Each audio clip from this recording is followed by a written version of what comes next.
And it is the 20th of September. And at this point here, we'll go with a roll call. Steve Jeskowitz, chair. Jerry Chavinsky, member. Steve Munger, member. Kate Herb, member. Wayne Donaldson, Ledger Public Schools. All right. And who else do we have on online? Go ahead. Stephen June, Silver Petrucelli Architects. You're muted, Dan. Thank you. Dan Hetzler, ONG.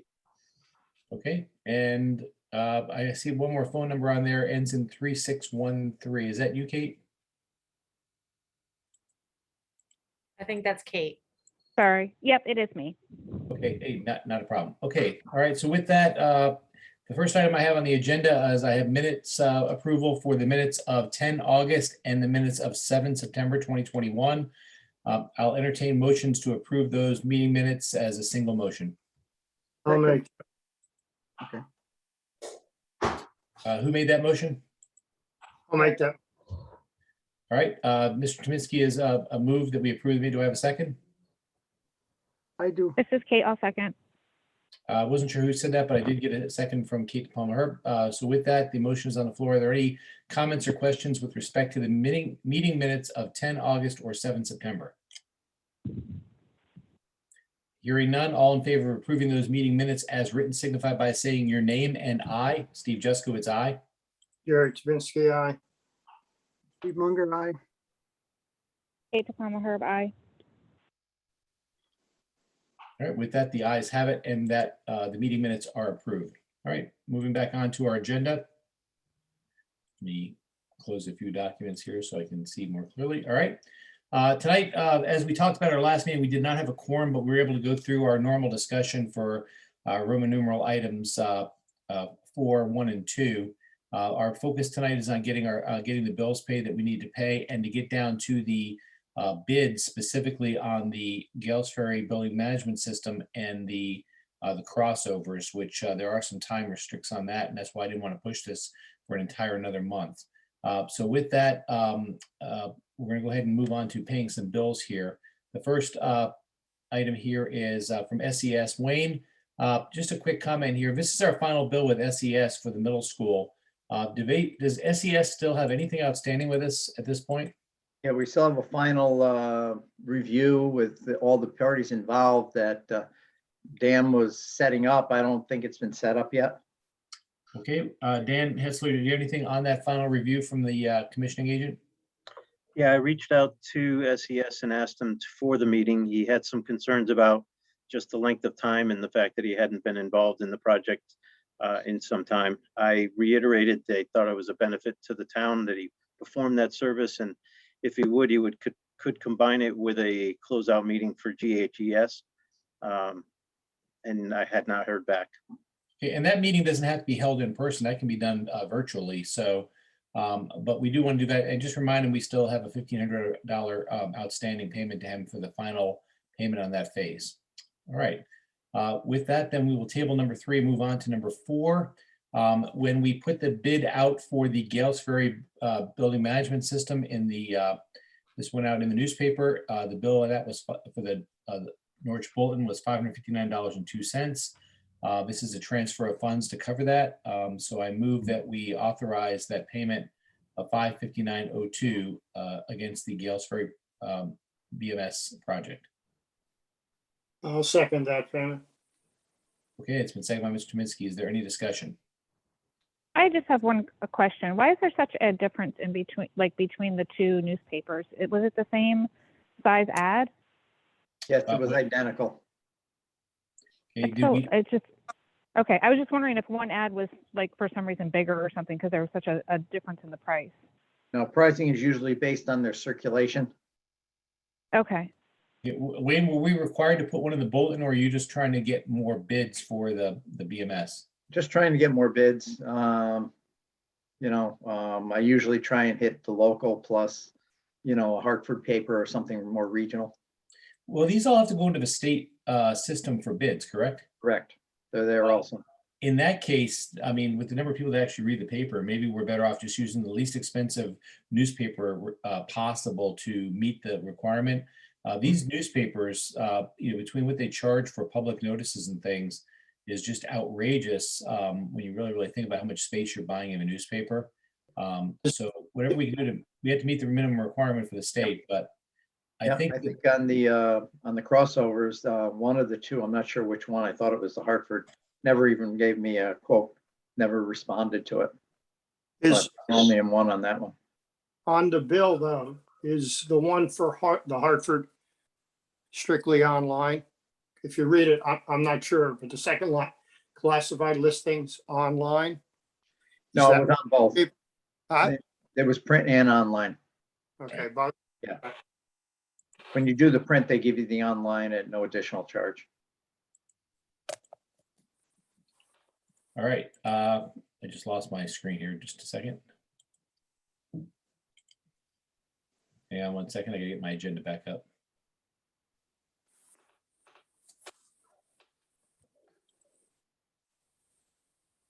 Hold on a second.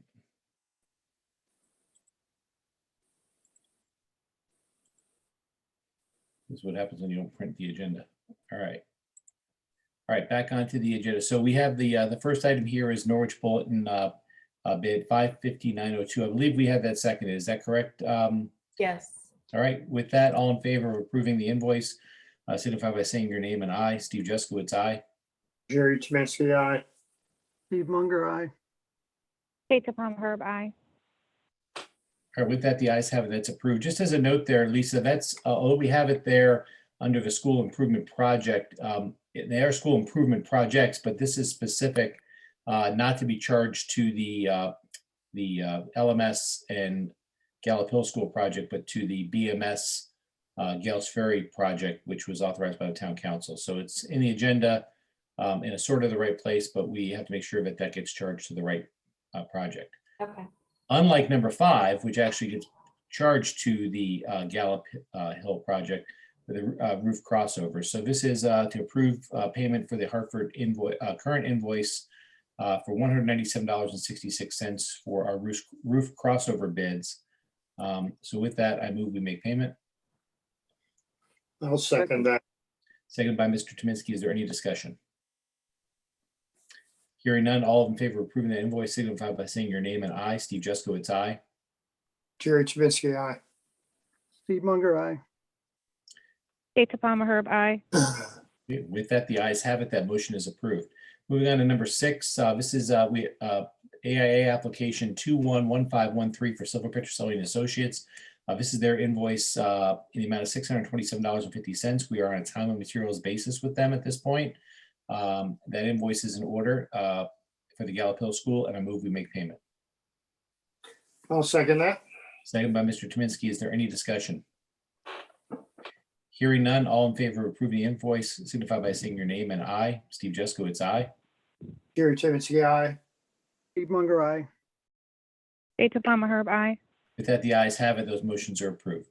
Number 7, this is also this is the sister application for payment for the Ledyard Middle School for Silver Petrucelli and Associates. Again, time and materials basis dated 1 August 2021, in the amount of $166.25. If I didn't say the application number already, it's 21-1516. That application for payment is in order, and I move we make payment. I'll second that. Okay, second by Mr. Tominski. Is there any discussion? Hearing none, all in favor of approving the invoice signify by saying your name and aye. Steve Jeskowitz, aye. Jerry Kaminsky, aye.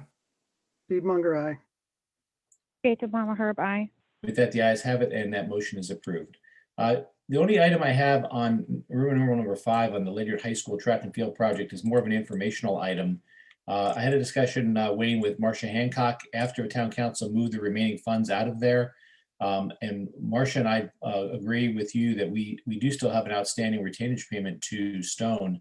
And she has not gotten back to me after that discussion just to validate that. But I believe that we had that retainage, and I think that was overlooked when the town council moved the remaining funds out of that project. So Marcia is working, if in fact as we validate that that was not paid, we haven't been re-invoiced because as far as they're concerned, it's still an outstanding invoice, that that those funds remain earmarked to the project.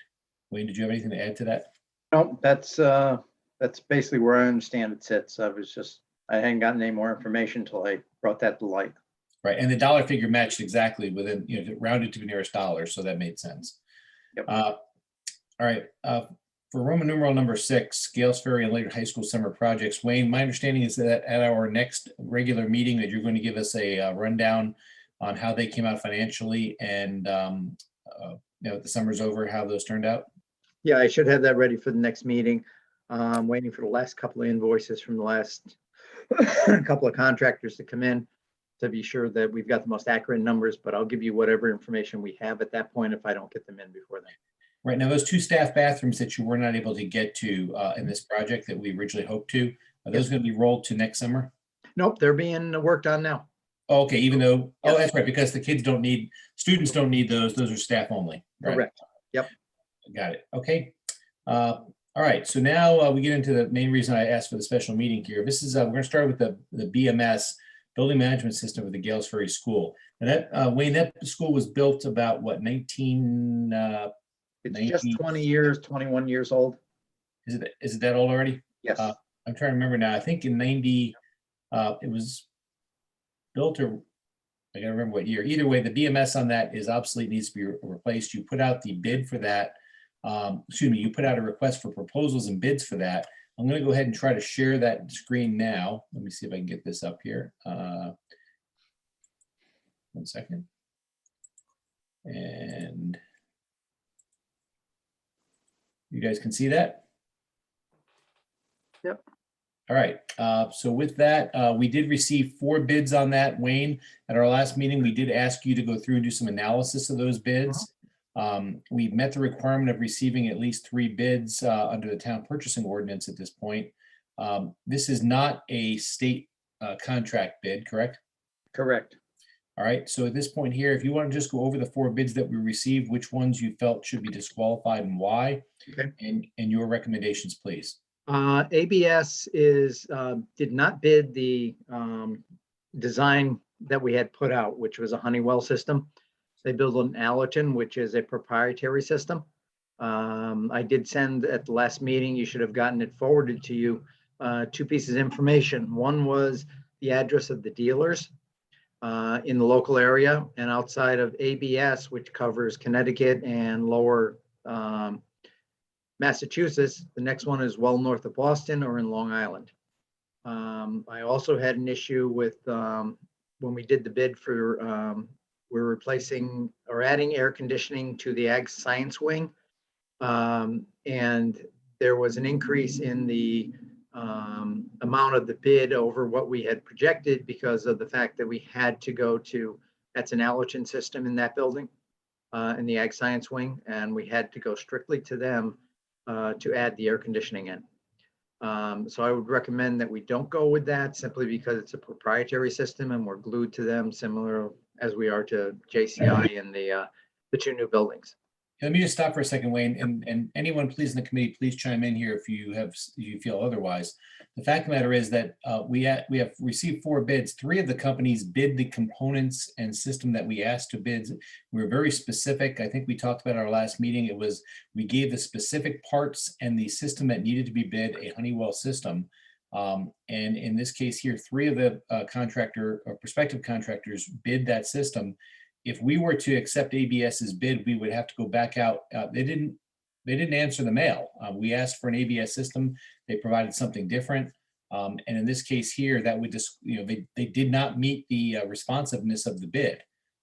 So, you know, whether it's proprietary or not, it really doesn't matter at this point. We asked for a specific system, and while we did give them some leniency there, they really didn't bid what we asked for, and there are limitations in that moving forward. So now the other 3 you said all bid a Honeywell system. If you They all bid a Honeywell system.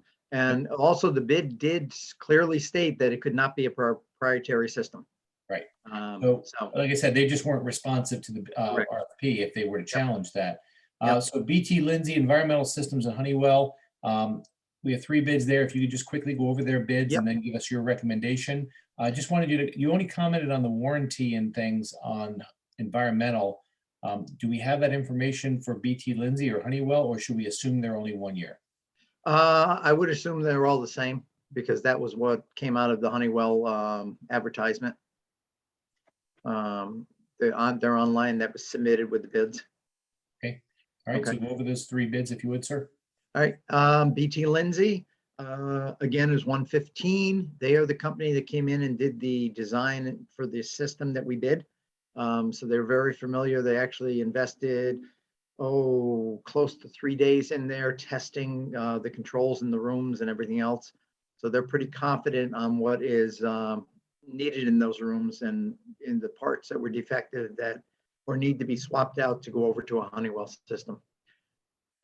Environmental systems, again, is the same Honeywell parts and material. They're also going to planned in their bid on replacing all the classroom sensors. They were tested out as being adequate in the or working and operating by BT when they did their analysis, because they did test out all those things. So I'm not sure why they're bidding to replace them. It was not part of the request on the bid. And Honeywell is last. Again, it was bid per contract with no additions. So, they're not planning on replacing sensors or anything else either. It says 149.963. I presume that should be a comma there. Yeah, that should be a comma, 149,963. Okay, so with that, what is your recommendation, Wayne? My recommendation is we go to BT Lindsay. They're within budget. The other 2 are not. We would have to go back to the town finance to get an increase in the budgeted amount. All right, and with that, we are taking the lowest responsible qualified bidder at that point. Yes. They're licensed to do the work. And so with that, your recommendation is BT Lindsay. I tend to agree. So with that, I move that we accept the BT Lindsay bid and authorize that work to be awarded to them. I'll second. Seconded by Mr. Tominski. Is there any discussion amongst the committee? Okay, hearing none, all in favor of accepting BT Lindsay's bid for the Gales Ferry BMS, signify by saying your name and aye. Steve Jeskowitz, aye. Jerry Chipinsky, aye. Steve Munger, aye. Kate Palmer Herb, aye. Okay, the ayes have it, and that is approved. Wayne, now that is issued out of your business office, or does that go back through Marcia? It's got to go through Marcia because it's a CNR project, or actually a capital bonded project. So I'll get a contract together, have it signed by the mayor, and then get it over to Marcia. I understand. I wasn't sure if that would become a purchase order item, or it'll be a purchase order, but whether it was, Yes. but either way, Yes. the mayor will sign that. Yep. Understand. All right, with that, we're going to move on to the Gallup Hill School roof crossover bids. Just as a refresher for anyone that's on the call that wasn't at the last meeting for some reason, on the roof of the Gallup Hill School, the way the air conditioning system wound up being designed on the renovated portions of the building, we have ducting and things in places that makes it very difficult to get up and over those. Up to now, the staff has kind of worked their best with some ladders and things. However, we need a more permanent solution. And we looked at doing this as part of the contract back through the construction manager, realized that it would probably be less expensive to do it outside of the project. And as a result of that, we went out to bid on that. There were multiple variances on the bids that came out. Let me go ahead and shift my sharing over to make sure I got the right one here. Hang on a second. Okay, 1 second. Just a second. I'm working on it. What, you have the crossover bids up? Yes. Excellent. All right. So with that, I am going to go ahead and turn over to Wayne here. We got 1, 2, 3, 4, 5, 6, 7 bids on this. Just one quick comment before you go through it, Wayne. We did not stipulate warranty in the proposal, did we? No, we did not. And the other question I have is from an OSHA compliancy standpoint, Does that eliminate, what is the requirement there, and what makes, is it that they stated they were OSHA compliant, or how does that work? Well, they stated they're OSHA compliant. I also emailed Banks, Bode, and PHP and Simplified and asked them for additional information, which was some of them did not specify warranty, whether they were OSHA compliant, and some of them did not specify what the material they were made of was. So I did, what we have there is what they responded to. So as you can see, Simplified responded to nothing that we requested. Some of them were, this bits and pieces of this information was included in some bids, but not all. So to try and keep them all balanced, so you had a better idea, I tried to get all the same information universally for everybody. Now, the labor, just quickly, the labor piece on this is, bless you. On the labor piece, the ones that did not bid labor, is it safe to assume that everything is inside their base bid? No, we did not require labor as a part of the bid because the intent was for my crew to assemble them. Some wanted to bid, so I didn't prohibit them from bidding labor. But some of these are out in Ohio and, Midwest or Canada. So they probably wouldn't. I know Tremco's out in New York, so they were interested in doing labor. And to be honest, if they had come in at the, had bid in the entire package, I probably would have, because that labor rate's not that bad considering the time I've got to take my guys offline. I probably would have recommended that we go that way, even though they're not the lowest bidder. But there you've got 2 or 3 of the items that they did not include in their bid. All right, when you said that your team would put them together and assemble them, I realize they'll ship them in parts, you put them together. Correct. How do we get them up on the roof? With the lifts The man lifts, right? and lifts, yes. We don't need a crane? No, Okay. no. The man Alright. lifts will reach the roof. Okay, so based on you had mentioned Simplified did not answer to give us the information we needed to be able to evaluate their bid. They're not the lowest bid anyway. Tremco did not respond to all of the units for one reason or another. With that, would you go through the others and then give us your recommendation? Sure. Edgefall, again, I think their labor rate was 29.6. They did reduce that down to 19.3. They almost cut it in half. They also did not supply the footings that are supposed. The bid required that they supply some type of rubberized footing that would be compatible with the roof material, so we're not damaging it. These are just steel pads, so we would have to find and supply some kind of rubberized pad to go underneath there to protect the roof. And also their shipping was way out of whack compared to all the other ones. The other ones were around 2,500, 3,000. They were 7,500. So I don't know what they had to do with the distance they were trucking from or what, but it just seemed excessive. Is the shipping included in their bid amount? Yes. Okay, thank you. So all their bid amounts do include shipping. Upside was the low bidder. It is aluminum, which is fine. They did supply a footing, which is a OPI cap board, which I researched and find acceptable. Their warranty is one of the lower ones, but with aluminum, there's not a lot that can go wrong with it as long as it, goes together correctly. Banks Industrial, again, they were one of the higher bidders.